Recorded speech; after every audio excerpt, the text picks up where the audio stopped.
Oh, oke lah. Kayak gini, Abang mau nambahin ya. Ini tentang pekerjaan roh. Tadi, by the way, Abang setuju ya, Dik, sama apa yang Daniel bilang. Ya banyak hal yang bisa kita pelajari dari situ. Ya bagian untuk melayani, berfokus kepada Tuhan, dan apa ya tadi, eh, ya dimulai dengan hal sederhana gitu ya. Nah, Abang mau ngasih penekanan, dan ini sangat penting sama kita, khususnya itu tadi di bagian mana ya yang ada Daniel baca waktu kita baca teks. Itu kan sebenarnya kalau kita baca hati-hati, itu agak janggal sih sebenarnya ya. Tapi itu sangat penting untuk kita ketahui. Tuhan memberikan bijaksana kepada mereka, pengertian untuk mengajar lewat roh yang dia, apa ya bahasanya, gimana ya bahasanya, dengan pengertian yang Tuhan berikan di hati mereka. Itu apa ya, ini ya, bisa dibaca mungkin Daniel? Itu di pasal ke Pertama tadi, tapi yang penekanannya Tuhan memberikan pengertian, tetapi memberikan pengertian untuk mengajar, untuk jadi tahu, tapi di hati mereka. ayat 34 berarti, Bang.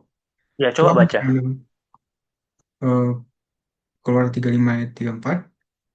Dan Tuhan menanam dalam hatinya dan dalam hati Aholiab bin Ahisamak dari suku Dan kepandaian untuk mengajar. Lihat itu, Di. Tuhan menanamkan apa? Kepandaian kan? Kepandaian untuk mengajar. Itu janggal nggak menurut kalian? Tuhan menanamkan kepandaian, tapi di hati, bukan di otak. Gitu kan? Nah, dari situ kita mengerti, kalau kita pahami, abang lupa, kayaknya ada itu di Amsal. Bijaksana itu di dalam kekristenan bukan orang yang cerdas ya, bukan orang yang tahu banyak hal. Bijaksana itu di dalam kekristenan, orang yang hatinya itu tertuju kepada Tuhan. Gitu. Jadi Tuhan, dia menanamkan hikmat itu tadi di hatinya mereka. Berarti hatinya mereka adalah hati yang dimiliki oleh Tuhan gitu ya, hati yang memang sepenuhnya mencintai Tuhan. Itu orang bijaksana. Orang bijaksana itu bukan orang yang tahu banyak hal, tahu informasi, tahu ya ya gitulah entah apa aja. Jadi bijaksana di dalam Kristenan, dia itu punya hati yang sangat mencintai Tuhan. Dan itu yang terjadi sama Bezalel gitu ya dan teman-temannya. Mereka itu adalah orang-orang yang hatinya itu diseluruhkan, diserahkan sepenuhnya untuk Tuhan.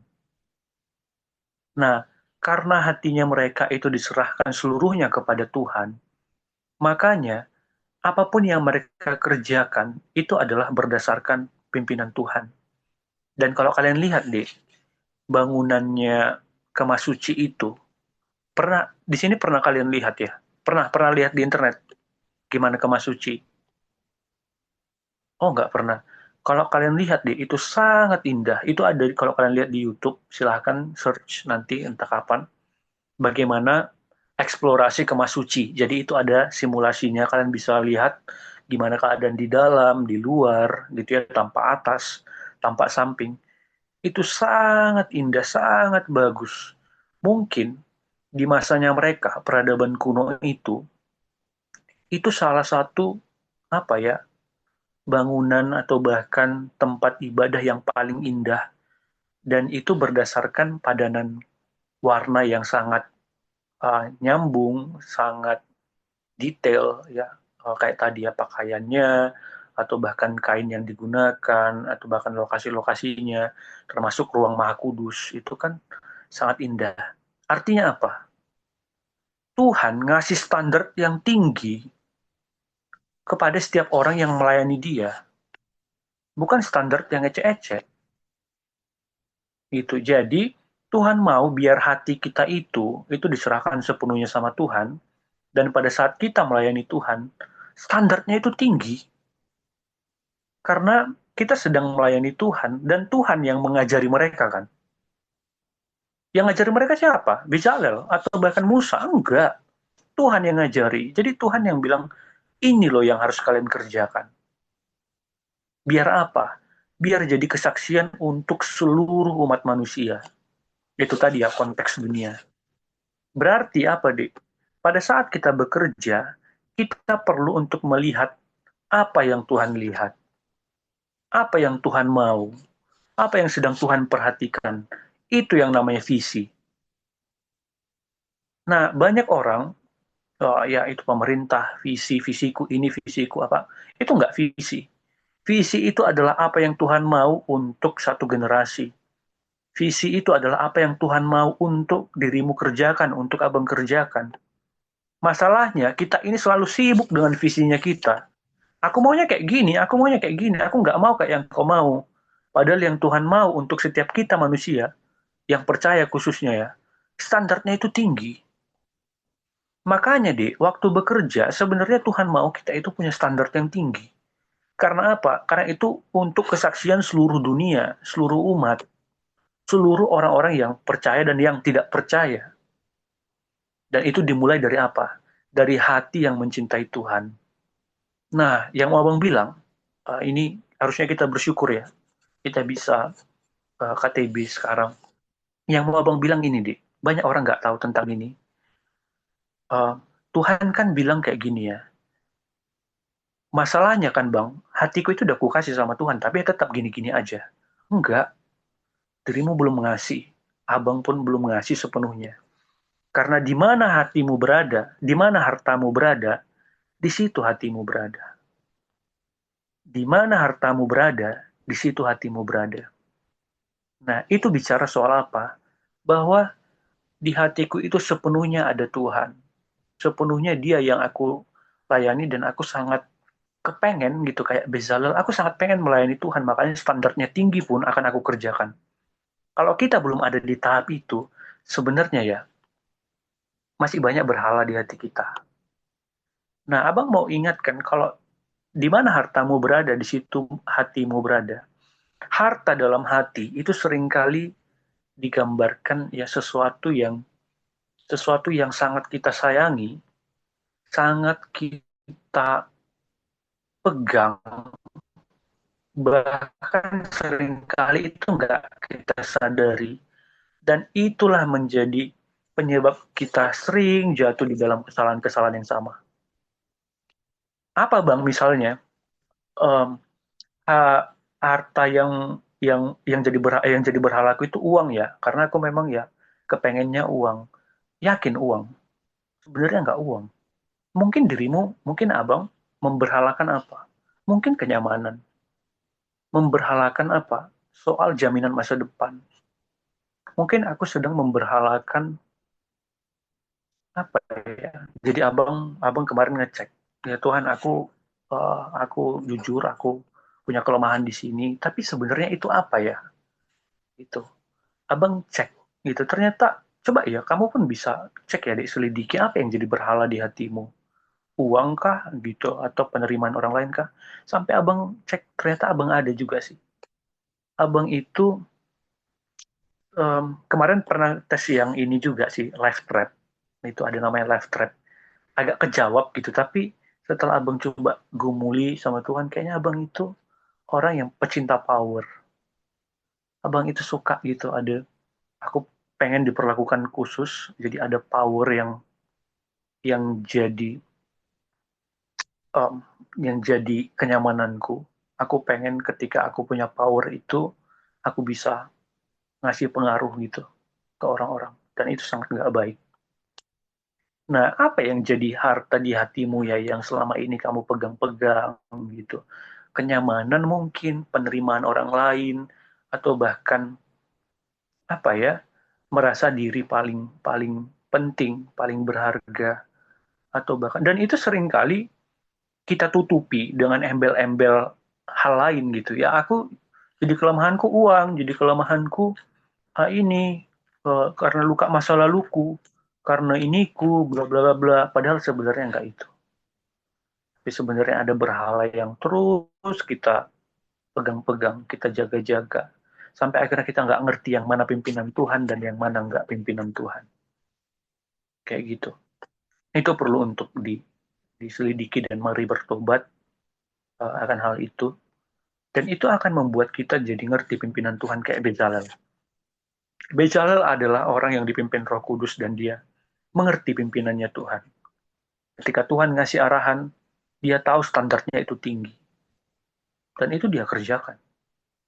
Dan itu tadi yang kayak dibilang Daniel, pada akhirnya ketika dia mengerjakan itu, ada memang apresiasi dari orang kadang-kadang yang bilang, oh bagus ya, itu tandanya memang kamu terpanggil di dalam hal itu. Ya mungkin kamu kayak rajin ibadah atau sering ngasih nasihat, jadi teladan atau rajin nyampaikan firman, itu adalah salah satu tanda ya ada ya bakatmu di situ, mari kembangin di situ gitu-gitu. Kadang-kadang itu Tuhan izinkan terjadi ya biar kita semakin peka ya sama panggilannya Tuhan. Nah, baru um, apa ya tadi? Ada sih satu lagi yang mau Bang bilang, tuh Bang lupa. Um, tapi itu ya teman-teman, mari diselidiki hati kita agar akhirnya kita bisa ya datang kepada Tuhan dan mengerti pimpinannya. Dan akhirnya kita mengerjakan itu, dan kita tanya sama Tuhan, apa yang kau mau Tuhan? Standar yang seperti apa? Gitu. Hal yang apa, dampak yang bagaimana yang bisa dirasakan orang-orang. Gitu. Dan akhirnya kita kerja nggak semata-mata kayak kerja biasa. Gitu. Tapi ini adalah untuk pekerjaan Tuhan yang jauh lebih besar dampaknya. Nah, bukan berarti akhirnya ya oke, ya memang ada masalahnya, ya kita jujur mengakui setiap keberhalaan kita sama Tuhan dan Tuhan yang pulihkan. Tapi memang ada momen-momen di mana kita itu berhadapan dengan dunia ya, dengan dunia yang memang nggak mudah. Kayak Bezalel itu, ya mereka kan itu dalam perjalanan ke ini ya, perjalanan ke Kanaan itu kan, itu ya, itu nggak mudah perjalanan ke Kanaan itu, banyak ratapan, banyak kesulitan, banyak pergumulan yang harus mereka hadapi. Nah, ya firman Tuhan itu mengingatkan kita untuk ke Tuhan itu jujur. Gitu ya, Dik. Pada waktu kita kecewa, kita marah, nggak apa-apa. Yang ngomong ke Tuhan. Atau bahkan kalau perlu marah ke Tuhan. Itu it's okay. Itu ada ruangnya di dalam Alkitab. Kitab ratapan itu adalah kitab yang meratap sama Tuhan. Bahkan ada yang momen di mana dia marah sama Tuhan. Tuhan itu, dia punya penguasaan diri yang sangat baik ya. Jadi kamu itu nggak perlu membela-bela dia. Atau bahkan untuk jujur sama dia pun itu perlu. Kadang ada momen loh, di kalian itu misalnya sangat kesal di dunia kerja atau bahkan di dalam keseharian. Rasanya pengen marah gitu. Pengen kayak, aduh, ya pengen kayak marah gitu ya sama orang tertentu. Dia udah menyakiti aku, dia kurang ajar. Tapi ke Tuhan itu, oh nggak boleh, nggak boleh. Tuhan itu harus aku jaga. Dia harus aku lindungi. Pokoknya dia nggak berkaitan sama hal ini gitu ya. Iya, di omongan kita kayak gitu. Tapi di dalam hati kita ada semacam kayak kemarahan yang sering kali nggak kita sampaikan dengan jujur sama Tuhan. It's okay, boleh. Ya Tuhan itu bukan pribadi yang harus kamu bela-bela. Sekalipun memang kita dipanggil untuk beritakan Injil, iya. Tapi bukan berarti kita nggak bisa ngomong sama Tuhan, nggak bisa marah. Itu boleh. Marah sama Tuhan. Karena ini ya, Tuhan itu, dia kalau di Wahyu itu kan, dia peduli sama gereja yang memang yang dia apresiasi, bahkan yang ditegur sama Tuhan itu pun karena Tuhan masih sayang. Tapi kalau Tuhan udah nggak sayang sama satu gereja, dia biarin. Gitu ya. Kita pun bisa kayak gitu sama Tuhan. Bukan berarti Tuhan yang salah di situ gitu ya. Tapi ada semacam tuntutan di dalam hati kita yang seringkali bisa terjadi. Tuhan, aku marah lah sama keadaan ini. Kenapa kau kayak nggak peduli ya? Kayak gitu. Seakan-akan dirimu nggak peduli, nggak dengar aku udah nyampein ini, nyampein itu. Tapi kayak nggak kau jawab. Itu sangat baik untuk kerohanian kita. Itu boleh. Ya kalau mau marah sama Tuhan nggak apa-apa. Marah aja. Karena memang kita ada di dalam dunia yang berdosa. Sampai akhirnya pelan-pelan kita sadar gitu ya. Sadar kalau sebenarnya ya aku pun mungkin ada salahnya. Dan aku pun mungkin belum mengerti sama pimpinan Tuhan. Mungkin ke depannya Tuhan akan ngasih jawaban yang lebih ini. bisa membuatku mengerti. Itu namanya meratap di hadapan Tuhan dengan baik. Ya, jadi Tuhan itu bukan pribadi yang ya harus kamu jaga-jaga atau apa. Enggak. Ya, dia itu punya penguasaan diri yang sangat baik dan dia itu ini ya pengen berinteraksi dengan benar kepada dirimu, kepada diri abang. Jadi mari jujur di hadapan Tuhan, jujur di hadapan Tuhan seperti sahabat, seperti biasa aja gitu. Ya kayak kita dengan Bapa. Sampai nanti pelan-pelan Tuhan ajari. Kalau mau marah marah, kalau mau sedih sedih. Ya bukan berarti kita nggak bisa marah ya bisa. Bukan berarti kita nggak bisa sedih di hadapan Tuhan bisa. Kayak gitu. Karena ya harus jujur banyak ketidakadilan yang kita hadapi di dunia kerja. Tapi orang yang demikian pelan-pelan Tuhan ajari, pelan-pelan Tuhan pulihkan.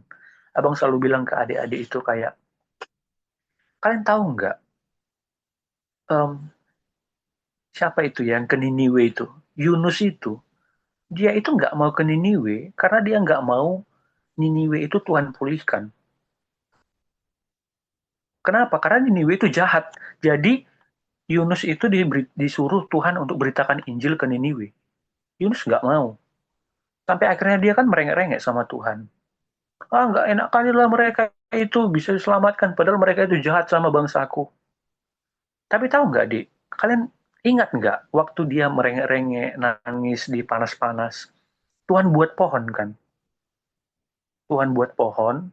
Terus nanti ketika Yunus udah baik moodnya, Tuhan hilangkan lagi pohon itu. Akhirnya dia marah lagi. Ah, kau memang gitu. Akhirnya Tuhan berikan lagi tempat perlindungan. Terus nanti itu Tuhan hilangkan lagi. Tahu nggak? Itu sebenarnya Tuhan lagi ngapain? Tuhan itu ya sama kita pun sebenarnya dia kayak gitu ya. Tuhan itu lagi membujuk Yunus. Ya dia lagi bercanda di situ. Udahlah, kenapa rupanya? Apa yang salah? Terus dia buat gitu kan. Terus nanti dia ambil lagi. Terus ya Yunus marah lagi. Ya kau kayak gitu, kau nggak peduli sama kami, lebih peduli sama mereka. Terus Tuhan datang lagi. Kenapa rupanya? Itu gitu, Di. Itu adalah relasi yang indah antara kita dengan Tuhan. Tuhan mau bilang itu. Kalian mau merengek pun, aku akan tetap ada. Aku akan tetap ya di sisi kalian gitu. Kalau mau marah nggak apa-apa. Aku dengar. Tuhan lagi bilang kayak gitu, Di. Ya, jadi itu adalah orang yang pada akhirnya pelan-pelan Tuhan rawat, Tuhan lawat, Tuhan pulihkan ya afeksinya sampai dia jadi ngeh ya ngerti pimpinannya Tuhan ya dan dia dapat bijaksana karena apa? Karena sepenuhnya akhirnya dia sadar bahwa yang aku butuhkan itu adalah mencintai Tuhan sepenuhnya, pimpinannya yang akhirnya aku dengarkan gitu ya. Cuman seringkali karena kita nggak jujur sama Tuhan akhirnya bersedih, hanya bersedih nangis ya sebentar, tiba-tiba udah ketawa-ketawa, wah buat medsos happy-happy. Aku sebenarnya nggak sedih, aku ini bahagia loh dengan kehidupanku atau bahkan aku nggak terpengaruh loh sama intervensimu. Sebenarnya aku ini bahagia gitu-gitu. Itu adalah hidup yang nggak jujur di hadapan Tuhan. Ya sebenarnya dia punya masalah tapi nggak sungguh-sungguh meratap sama Tuhan. Itulah orang yang ini ya, orang yang kayak gitu kan, kayak yang pernah Bang bilang, ada di masa ultra maskulinitas. Seakan-akan harus baik semua. Tunggu baik semua baru kita ini pamerin. Wah ini karena pimpinan Tuhan. Tapi tiba buruk, wah ini bukan pimpinan Tuhan. Oh nggak tentu ya. Nah, harusnya keadaan buruk pun kita bersyukur. Nah di dalam kejujuran itu kita jadi ngerti ya bahwa yang kita butuhkan nanti pelan-pelan kita sadar bahwa yang kita butuhkan adalah Tuhan. Dan itu orang yang bijaksana. Itu orang yang hidup dalam pimpinan roh. Dan akhirnya kita ngerti, wah besar ternyata ya visinya Tuhan. Standarnya itu tinggi dan aku akan mengerjakan itu dengan sukacita. Gitu ya, kira-kira. Semoga ini memberkati. Itu aja, makasih.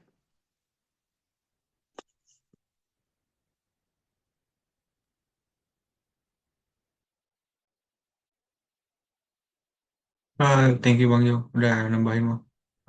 Dan meluruskan juga. tadi poin-poin yang mungkin seharusnya jadi garis bawah ya, terkait